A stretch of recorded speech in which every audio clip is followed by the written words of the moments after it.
This is The Joe Gaither Show on BamaCentral.com.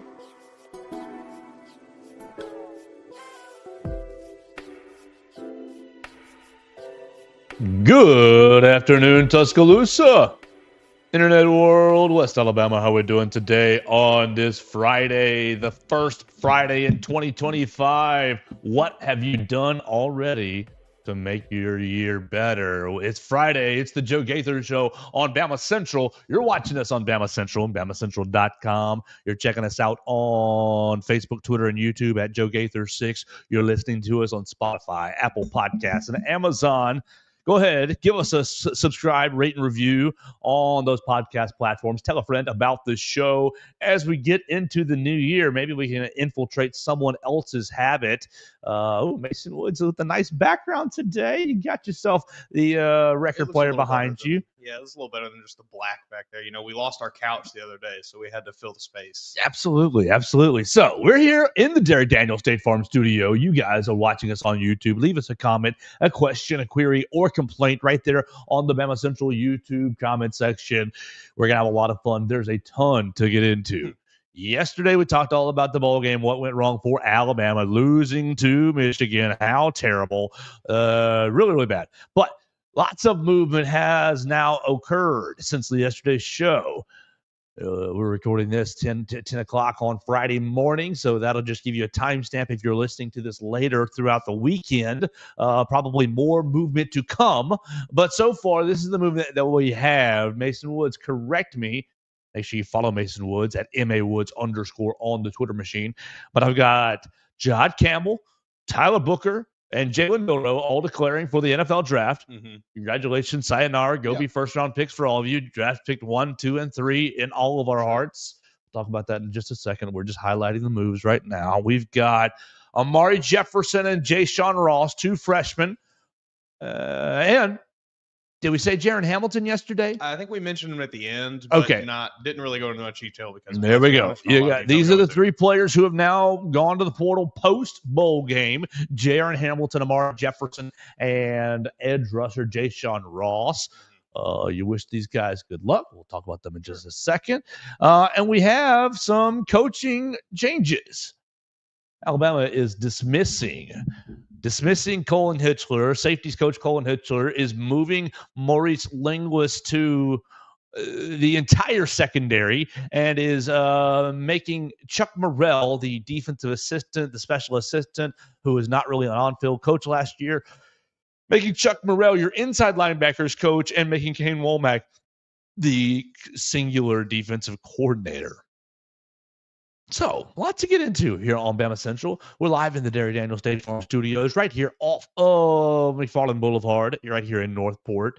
You can find us just past the Tiger Rock on the left. Call Derek and his team at 205-758-3391 for all of your insurance needs. Like a good neighbor, Derek Daniel and his team is there. His team is great. They're waiting on your phone call right now. Red, Reach, and Victoria will be happy to talk to you. That's 205-758-3391. Call and see how much Derek can save you today. Mason Woods, good Friday to you. Good morning. How we doing? Doing good. You hit hit everything there. It seems like we've got a lot of things going on between yesterday's show and today's. Big news in the Alabama world. Seems like just probably the first of a lot of moves to come, I would imagine. Yeah. So your draft announcements are nearly done. Let's start with that because that's the easiest place to go, right? Your draft announcements are nearly done. You say goodbye to Tyler Booker and Jod Campbell. Those were givens. But, I mean, anybody with a brain knew that was happening. Exactly. And then you get Jalen Milroe as well. And that's a good we'll get into each of these in just a second. But the rest of the announcements, LT Overton has already said, I'm coming back to Tuscaloosa for another year. And so here we go. Amari Jackson, it's all on you, big man. What you want to do? You want to stay in town and try to improve your draft stock, or do you want to take it on to the league right now?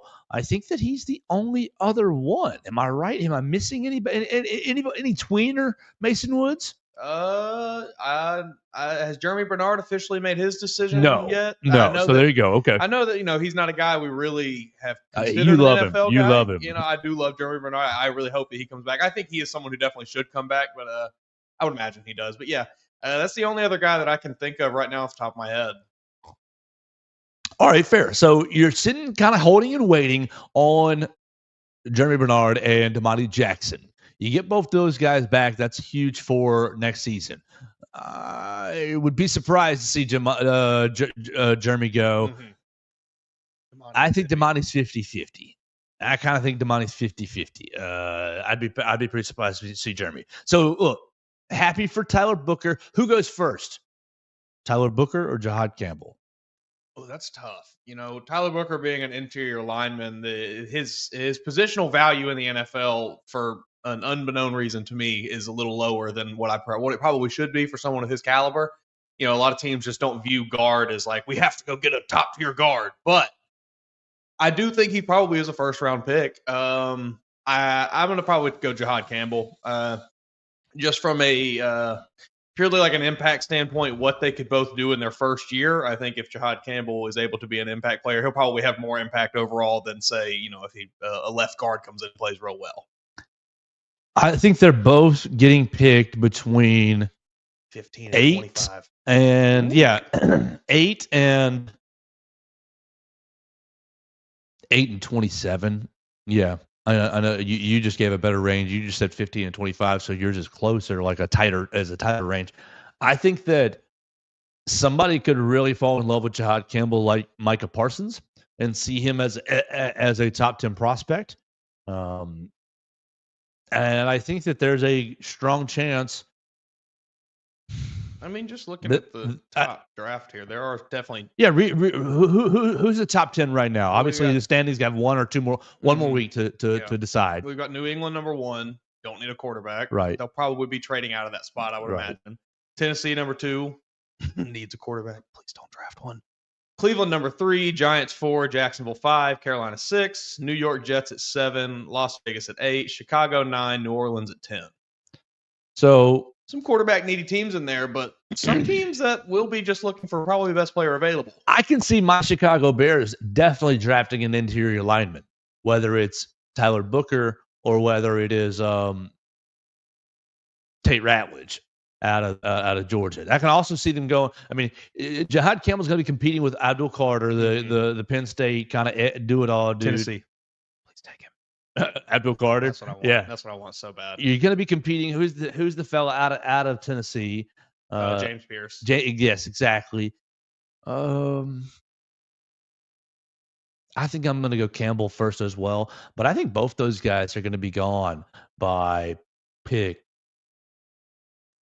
22. Mm-hmm. Yeah, I definitely don't think either of them escape first round. I think both of them, a team will fall in love with them. Probably multiple teams will fall in love with them. I think Campbell's skill sets are just he just can do it all. Right, exactly. He's everything that you want out of an NFL linebacker. Mm-hmm. And while linebacker is not like really a hugely you talk about positional value, both linebacker and guard are kind of down on the scale. But if you don't have one and you need one and you need someone that might turn out to be really, really good, I think Jihad Campbell is really a great option. Yeah, linebacker I think is one of those where, sure, you can just find solid linebackers. It's not, it's kind of like running back a little bit where you can just plug guys in and, you can get a guy that gets 10 tackles a game. But if you have someone that really is a top tier at that position, it is a big difference maker on the defense. I think Campbell goes before him, before Booker. But yeah, I'm going to stick to what I said. We'll see how that changes. They both go before pick 22. We'll see if I'll go even lower, 20 or 18. We'll see as we get closer to draft time. All right, so Jalen Milroe. We talked about it yesterday. Oh, my gosh, we agonized over the feet. And a lot of people have been in my mentions and in my comments. I appreciate everybody who's commented on the social media machine at Joe Gaither 6 on the passing. I broke down didn't break anything down. I just strung together all the passing plays. I mean, it wasn't a whole lot to break there. Yeah, I strung together all the passing plays and said, what did you notice? And the people went wild in the comments. I appreciate that. Anyways, we're moving forward. He says, I'm going to the draft. Mhm. Great. Godspeed. I think we all have a really sour taste in our mouth today. Sure. But I think you alluded to it yesterday, Mason. He's probably going to work out very well at the combine, and my man's going to have the right answers in the Absolutely. boardroom. I think, as far as politically speaking, Yes. maybe not X's and O's. I Mhm. think he will to a degree X's and O's on the whiteboard. How do you think he would have done on an episode of Gruden's QB camp? I think he would have come off perfect. I think I just got a text message. I want to say that wasn't the perfect wasn't a comment at you. I think he would have come off really, really silly. Yeah, like I think Gruden would have been able to break him into like this isn't media, so he would have been you're probably right. Because Jalen has a side that you don't really get to see a lot. Just see little bits of it. But he cracks open like, I got a funny personality. I think John Gruden would have broke him open, but would have probably also exposed him a little bit. Yeah. And like Jalen would have brushed off the exposing as like, I don't, we did it this way. Mm-hmm. Maybe I don't know. Maybe I'm an idiot. Sure. Do you think? I mean, look, I know just as much as you or just as little as you, if we're being, honest about quarterback play. I don't know a ton, but I think I could definitely see something like that happening. I think, again, I was not in the quarterback room. I don't know. I think it was maybe obvious at times that Jalen Milroe struggled to read defenses and relied a lot on the first read, relied a lot on design plays. But you know what really irritated me from the bowl game? So irritated me was the fact, I don't even know when this play was, but you got from right to left, you got a hitch from the right, and you've got a crosser coming from the left. Okay, great. And you got a fly down the far side of the left, right? So like you're looking at three guys basically, and you probably got a release somewhere, check down. But essentially, this is an easy 1, 2, 3, 1, 2, 3, 4 down to the running back. But here's the deal: like dude is running a hitch, whatever depth it is, 6 yards, 8 yards, 10 yards, what practice million times, yes. Right? Just bleep and snap it off, bro. Just hey, 1, 2, 3, it's out. Like he is at the top of his drop, and I am like that's what you like. I don't care. People don't like, oh, he can't read a defense. You're right, but I don't even know if he can get to number 1 unless it is wide open. He loves to do that little hitch. Right. Like it's a hitch route. It's going to be in traffic, but my man's has the advantage. The wide receiver has the advantage of I'm stopping the DBs don't know that, and I'm stopping at this point. If you can deliver the ball at this point, at this time, well, bang, there's 8 yards, and everybody's good. We're moving forward, but you can't even do that. No, like that's your number 1, and here we are in the bowl game. I don't know if it was a trust issue this year between Jalen and his wide receivers. I don't know if it's a I don't trust my own eyes issue, if it's a I don't trust where I'm going to put the ball, so I don't want to release it. I don't know. So when you talk about him in the pros, like I think it's going to be a really hard time, man. Yeah, I think he's gonna, he's gonna have a hard time playing at the NFL level, playing quarterback at the NFL level, given what we've seen up to this point. Now, there's always room for improvement. You find yourself in a new situation. You sit behind somebody who really knows what they're doing. Maybe he picks up some things, and maybe he gets with a coach who can unlock him somehow. I mean, there's plenty of coaches in the NFL who, especially this year, we've seen unlock quarterbacks that had been cast off into the shadows. True. I just you're right. Oh, some of these quarterbacks have taken longer to bake to be ready. I still think even with those guys, though, like a Sam Darnold, say, you even look back to what he did at USC. Like, yeah, he threw a lot of picks. The guy's made a lot of NFL caliber throws, did a lot of really good things. Jalen Milroe. Would you say some of his better throws were his skill or luck? I think you could pick some out from both, obviously. Like Gravedigger, that was a dagger throw. I'm sitting in the pocket. It's the last throw of the day. Everybody's against me. It's got to be a touchdown. They're all in the end zone. Like that was a beautiful throw. That was a throw that'll leave you just melting in your chair. Yes, but like The one to Ryan Williams against Georgia, how much of that was just on Ryan Williams saying, I'm going to go up and get it? Stop. I don't know. I'm just real concerned with him, how he would operate in an offense, because so much of the NFL is timing. And like, I'm watching Caleb Williams right now struggle with it because he wants to hold on to the ball for the bigger play. And like, buddy, if the ball, if it's a 6-yard hit, if it's a 6-yard slant, you just take it. Just take it. And that's what Jalen has really struggled with all year long. Yeah. I mean, you never go broke taking a profit. No. It's just that is the that should be the beginning for every quarterback right there. It's just, all right, if the defense is going to allow me to get that, I will take that. I'm not going to sit here and try to wait out for more. No, just take what they give me. Don't get hit. Get the ball out. Get it into a guy who is running fast. A guy who's used to getting hit, who knows how to avoid getting hit a little better than you do. Oh, so Jalen Milroe goes on to the NFL draft. I feel good about saying that Tyler Booker and Jahad Campbell are going to get picked in the top 22 picks.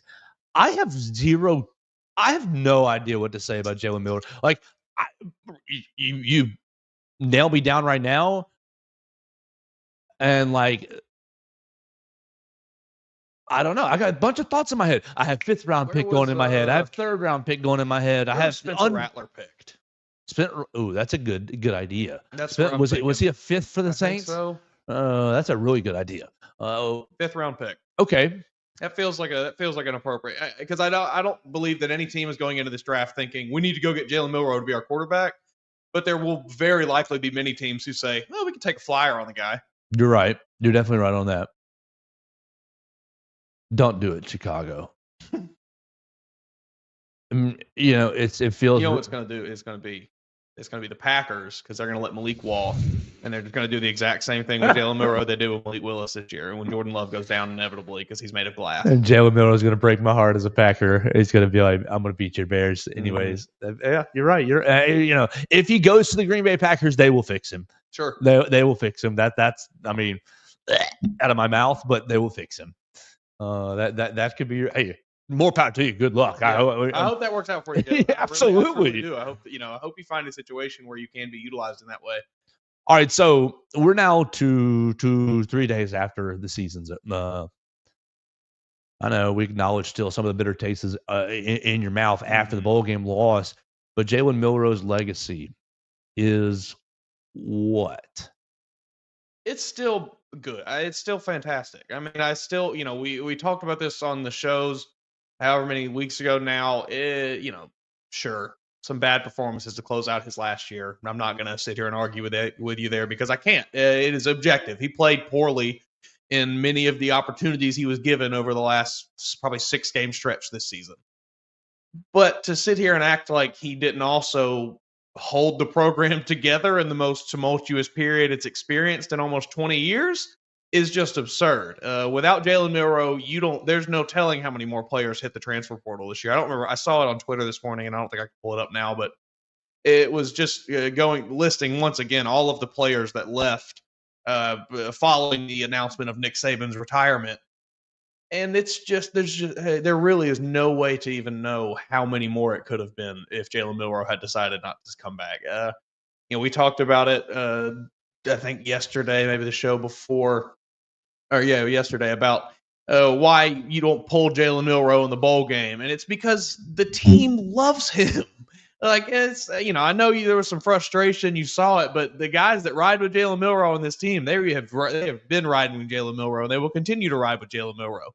He is for whatever reason, he has ingratiated himself as the leader of this football team.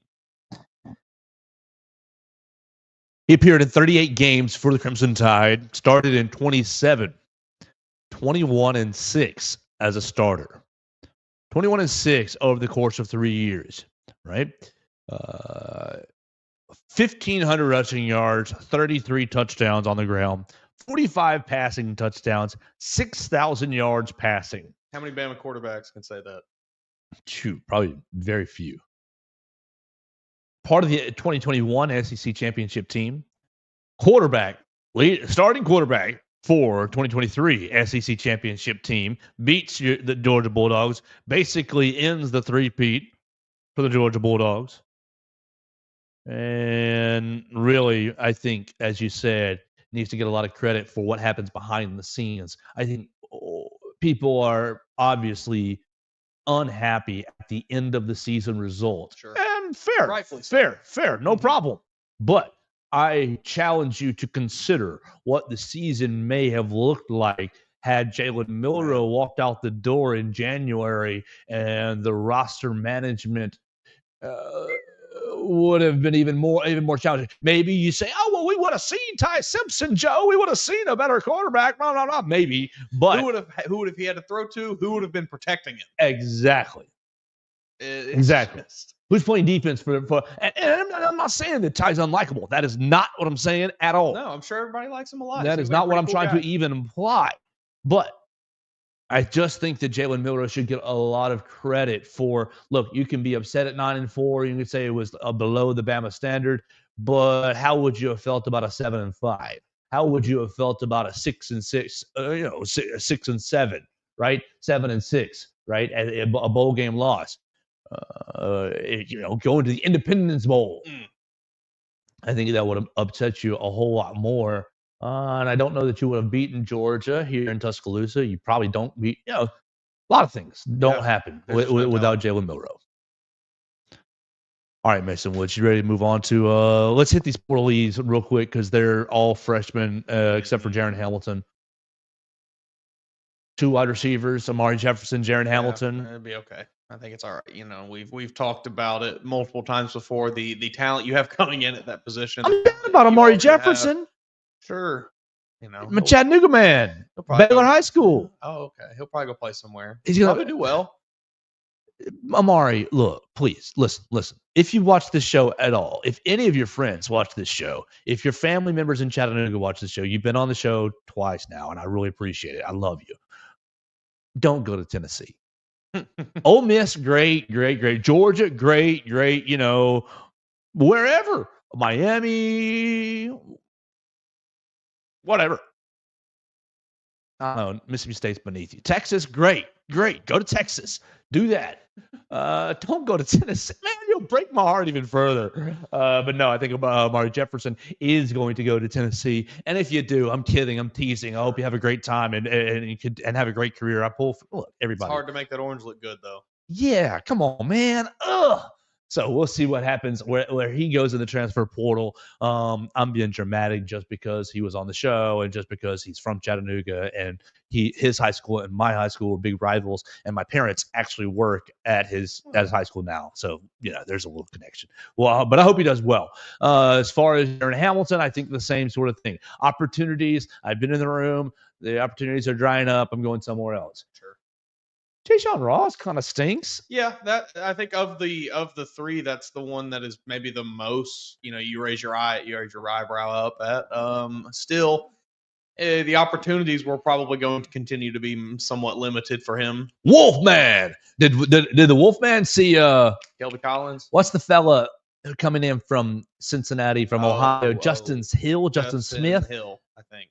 I think you're right, Justin Hill. Real tall. Yeah, it's supposed slender, to be. Yeah. I think he sees him and says, "Ooh, that might be my replacement," which I think Alabama's okay. It's a hard business, but that's the way it goes, and I think Alabama will be a-okay. All right, so you lose in 3 portal. He's 2 freshmen, and a redshirt freshman, maybe a sophomore. Guys who didn't get a whole lot of opportunities, and hopefully they find greener grass where they go. Obviously, I mean, look, you want everybody to stay here. But more importantly, you want everybody to take the best paths for themselves. Yeah, I mean, there's a reason those guys weren't able to find the field this year at the end of the day.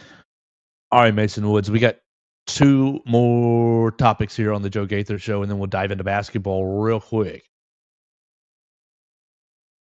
Waking up today, and you're seeing the word fired across your timeline. Shocking. And that's a little hard. That was a little harsh to me. But Colin Hitchsler, Alabama secondary safety coach, is fired, departed ways. He had 1 more year on his contract. And I guess it's a little surprising to me because Nick Saban would always just have these guys, well, Johnny's taking another job. Do you think this is just because Kalen DeBoer doesn't have those connections yet? Maybe so. Maybe so. He doesn't have the ability to just call somebody up and say, "Hey, I got a defunct coach. I need you to give a job. Make him an analyst." And the guy just has to say, "Okay, yes, please, coach." Maybe you may be exactly right, but usually that's how we receive the news. Coach Billy is going to take position coach Y at X school. Everybody that was in the know knew. Right. Colin Hitchsler is moving on. Now, on the surface, I think people are, fired. Why are you choosing him? Mm-hmm. Well, I don't think that it was because of a failure to perform. Safeties played largely well this year. So. I mean, especially considering, you have Bray Hubbard step in with an injury and play exceptionally well. A bit of a strange situation there and didn't really miss a beat. I think it was mostly because of Chuck Morrell. That's the second part of the – well, there's three small coaching moves. One, I mean, obviously, if you get fired, that's a large coaching move. There's one large coaching move and two smaller moves behind it. You fire Colin Hitchsler, and in order to shuffle behind him, you fire Colin Hitchsler, Mo Linguist, the cornerbacks coach. I hate how cornerback and quarterback sound so cool. So whenever I do anything, cornerbacks coach, Mo Linguist is now going to be secondary coach. He's going to coach safeties and corners. I think just from a room perspective is going to be a huge positive because I think Mo Linguist is a really big – I think he connects really well with the players. I think he fires them up. I think he gets them in the right positions, and I think he fills them with a lot of confidence. Look, I'm on the outside looking in, a little closer than some, but from where I stand, every time I see Mo Linguist, he is hyping up his guys. He is, you can do it. You're going to do this. You're set up for this. You're made for this. We're going to put you. I just think he's a real, vibes are high, man. I like him a lot. And I think he makes the players feel good about themselves and feel good about working, feel good about doing the nitty gritty, and then feel good about, hey, you have done the nitty gritty. Remember, now you're ready for it. Exactly. There's a lot to be said for that. Yeah. And so that's in the secondary room. But I don't think you fired Colin Hitchsler because he didn't do a good job. I think you fired Colin Hitchsler to retain Chuck Morrell.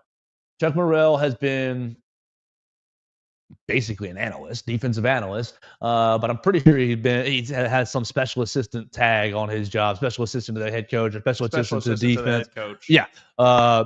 And he came from Washington, right, to Alabama and took this demotion. Yeah. I mean, he was the co-defensive coordinator and safeties coach at Washington last season. And so I think that really, it's not about Colin Hitchsler did a bad job. It's about we want to make sure that we keep Chuck Morrell on this staff, and he's got to get on the field so that the pay bump can make sense. Sure. And obviously, if you were at any time that we were at practice, which was about 12 times this year, 12 more times than we ever got. So thank you for that. Chuck Morrell was working with the inside linebackers. Chuck Morrell's coaching Todd Campbell, coaching Deontay Lawson. He was the one getting those guys up, and Kane Womack's kind of floating around the defense. I think that's going to continue. I think all that is going to just continue. People talk about, changes, blah, blah, it sounds like a big change. No. Womack on paper was inside linebacker and defensive coordinator, but it was really Chuck Morrell just coaching those guys and Womack kind of floating. I think that's just going to continue. And as far as what it looks like on the field and with the defense, nothing's really going to change. Yeah, I don't think it'll be, like you said, really overly different next season. Really just for continuity's sake, I think it's nice to kind of get the safeties and the corners together maybe under one umbrella there. And I think it's good to keep Chuck Morrell. He's a guy that's been by Kalen DeBoer's side for a while. Obviously, he wants to reward someone who has coached with him, so he gives him the linebacker position. Thought by most accounts, the linebackers played pretty well this year, and if he was the one in charge of that, keep him on staff. Yeah, so I think that people are going to wake up today, and you're seeing – I'll tell you, my friend Brooks Austin was like, "He's the guy y'all chose to fire." And I saw that same. And it's like, yeah. Well, it's not really about the failure of the defense. I think I don't know how well he can. I mean, if you're on social media, you might have already seen Jere Kirkpatrick Jr. My safety coach just got fired. Thank you, Lord.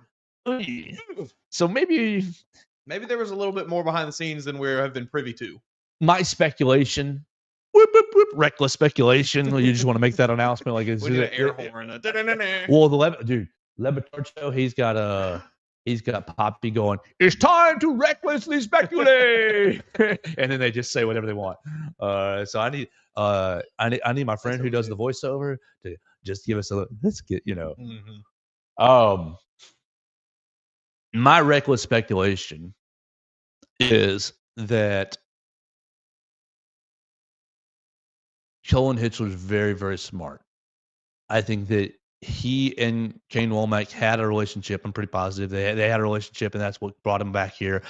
I think is very, very, very smart on the whiteboard and very good in preparation and very good as far as strategic football goes. But I wonder how well he connected with the 17, 18, 19, 20-year-old young man and got them ready to play from an energy standpoint. Now, I don't know because I'm not at all the practices. We only saw 10 minutes of about 12 practices or so. We'll just be upfront about that. But I would say my experience with Colin Hitchsler was, any interviews, any scrums, that's all it was. I don't want to oversell it.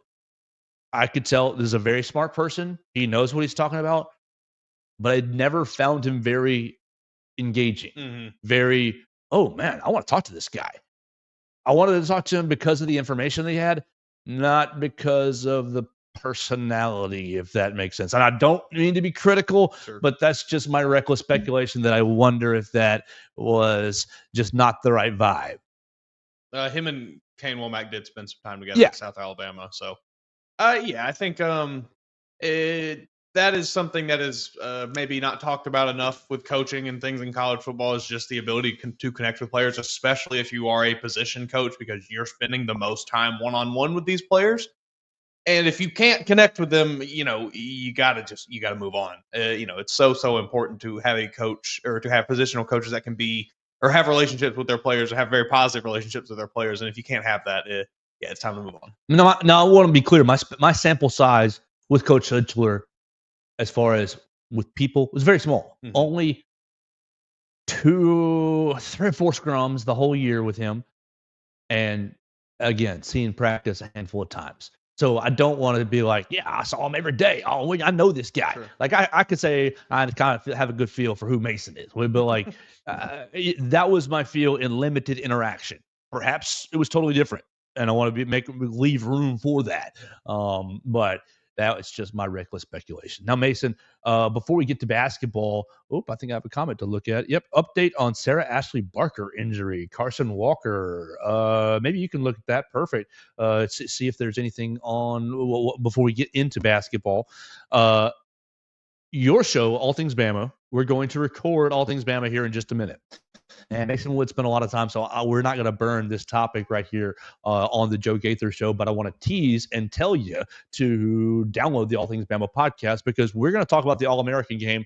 Keelon Russell appeared to get hurt, but has gone on social media. Let's follow it up and be clear. Has gone on social media and says, no, I'm not hurt, can't keep me down or something like that. And it says, I'm ready to go to Alabama.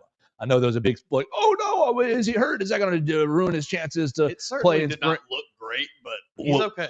So I want to hear all about the Under Armour All-American game with Keelon Russell on the All Things Bama podcast with Mason. He's going to lead that. That's going to probably be the primary topic right there, and then he's going to talk about the bowl games as well on the All Things Bama podcast. You see anything? Did Sarah Ashley get hurt? Yeah, it appears that she did have an injury. All I can gather, though, is that head coach Christy Curry said last night that the severity of the injury is unknown and they will know more this morning. And I'm guessing that information has not been released yet. Yeah, I've got the press release from last night.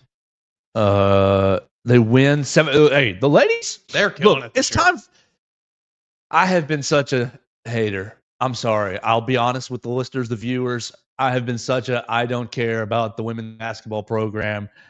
They're doing the thing to make you care. They're winning a lot. They beat Florida last night 79-69, the number 19 in the country. This says it appeared to be a left leg injury, and she was helped no. off the court and went straight to the locker room. Oh no! So maybe I can send some. I'll be honest. They're 14-1. I'll be honest. I barely follow them, so that comment was thank you, Carson Walker. That comment was a little bit of news to me.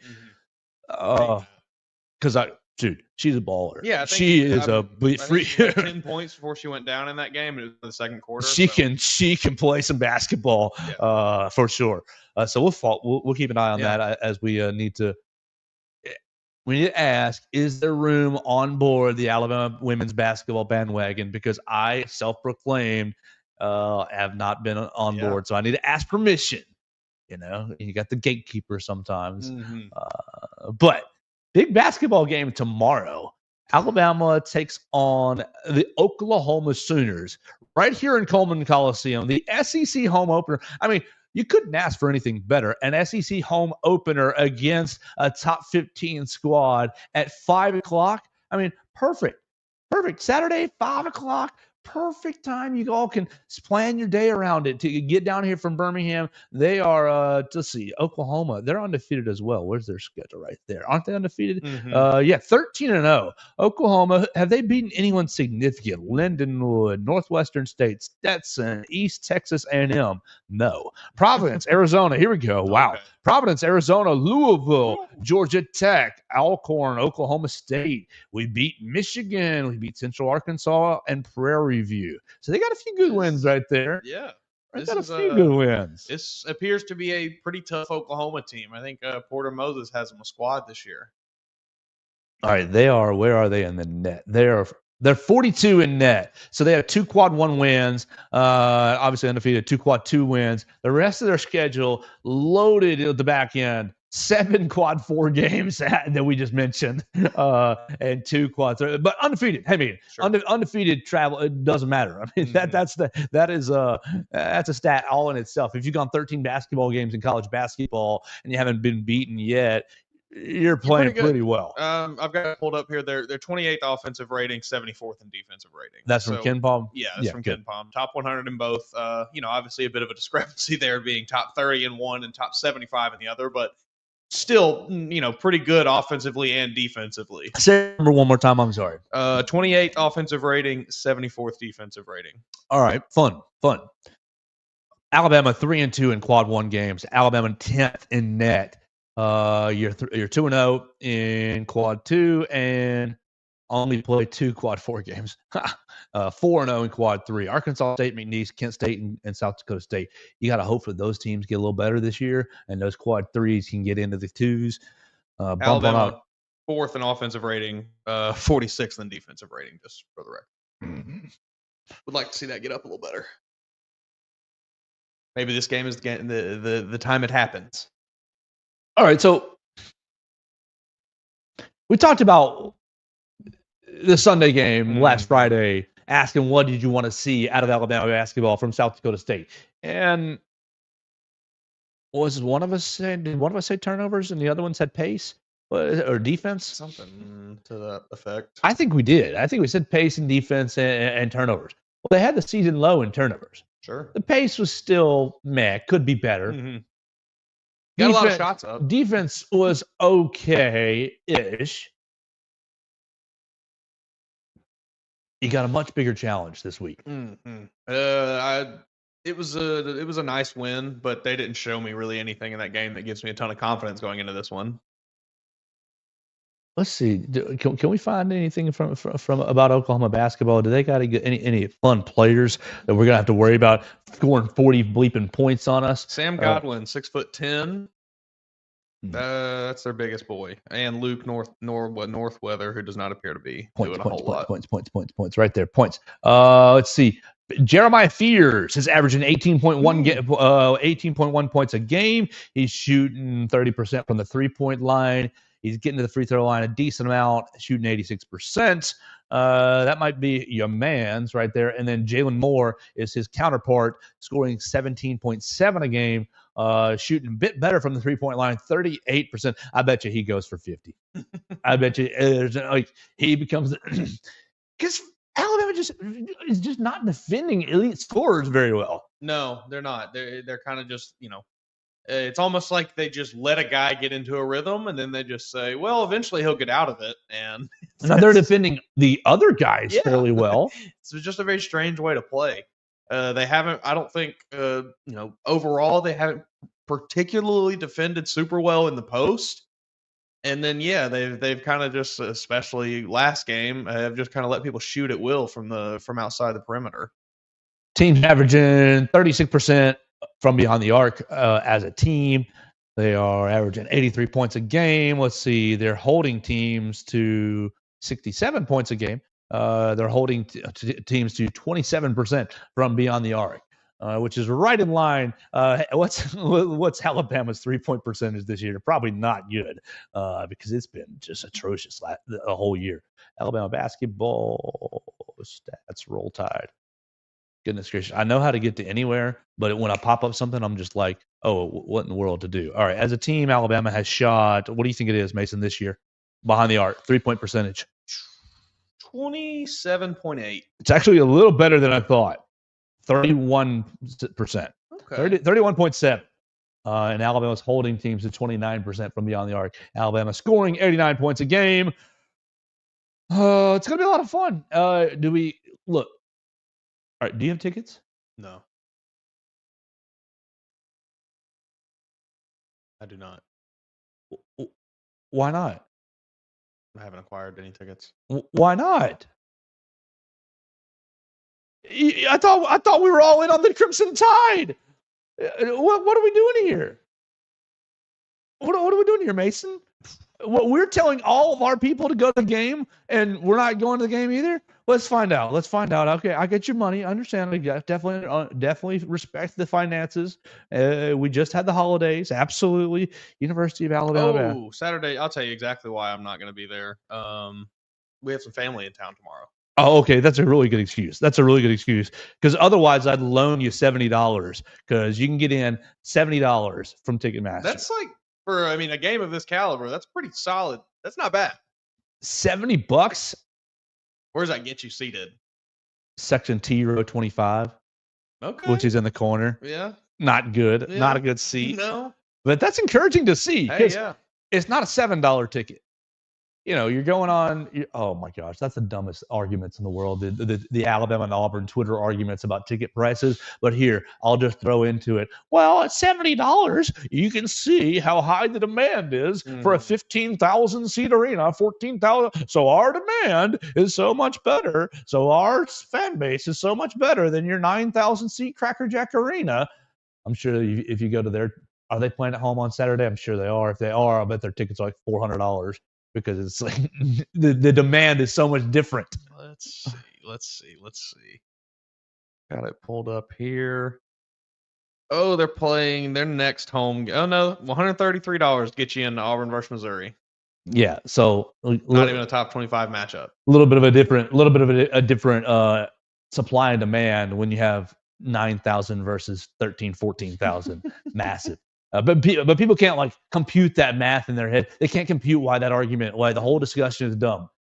Celebrate the fact that Auburn basketball is great and they're it's a tough ticket. Celebrate the fact that Alabama basketball is doing great and look, it's kind of a tough ticket. How much do you think Iron Bowl of basketball tickets are for Neville Arena?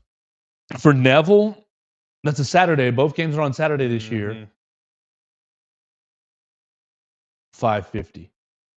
Looks like for $390 you can get in right now. A month and a half out? I need to apply. 2 months out? I need to apply for my credential for that because I want to drive over there for that. Ooh, that'll get you into where is the last time I was over there was the J.D. Davison year, and obviously Auburn was Jabari Smith. They ran Alabama out of the gym, but that place, look. That place was incredible. It was like stepping into just, oh my gosh, that place was incredible. It was so loud the entire from the jump. I walk into the arena. Now, the media seating is pretty horrible, But That's what I've heard. but that's fine because you're in the building. You're up there like on the top of the rail of the bowl, and so like people were behind, like standing behind me the whole time, going, warming up. You know, they're just like right behind Ferociously me. trying to type this story. And like when the play was on the close end of the court, I'm standing up because everybody else is standing up, and like you can't see over them. But hey, amazing environment. So I'm looking forward to 2 great Iron Bowls of basketball this year.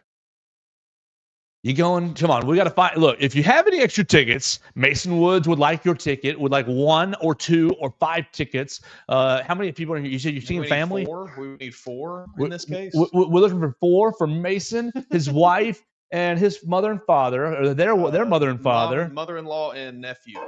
Perfect. To get him in there, nephew needs to see a big old Alabama game and yell. See, you know, he's only like 4 though, and he would remember it. But I really would rather take him in maybe a year or 2 when he really can like understand what's happening. Because you know what would happen. Y'all would get in there, and he'd get pissed off, and we'd have to leave. Exactly. Yeah, he'd start crying. He'd get all squirmy. I love the kid to death. But 4 years old. It doesn't matter the kid. You can't sit there for 3 hours. It's not about the kid. Yeah. It's about the age. That's asking a lot of him. You know, maybe we could get him in there and get him like hopped up on some sugar or something. And he'll get squirmy, and then. But yeah, no. Halftime, he's ready to go. We'd have to be walking around the concourse. You know, he'd be ready to roll out, I think. So maybe we got to postpone taking the kid to a basketball game, taking the little guy until he can really get locked in. Because right now he's just a big NASCAR fan because his dad's a big racing sports fan, and you know he watches football a little bit. Haven't gotten him on basketball though. All right. Well, Saturday at 5:00, we will be in Coleman Coliseum. Myself, Hunter DeCyber, and Katie Wyndham.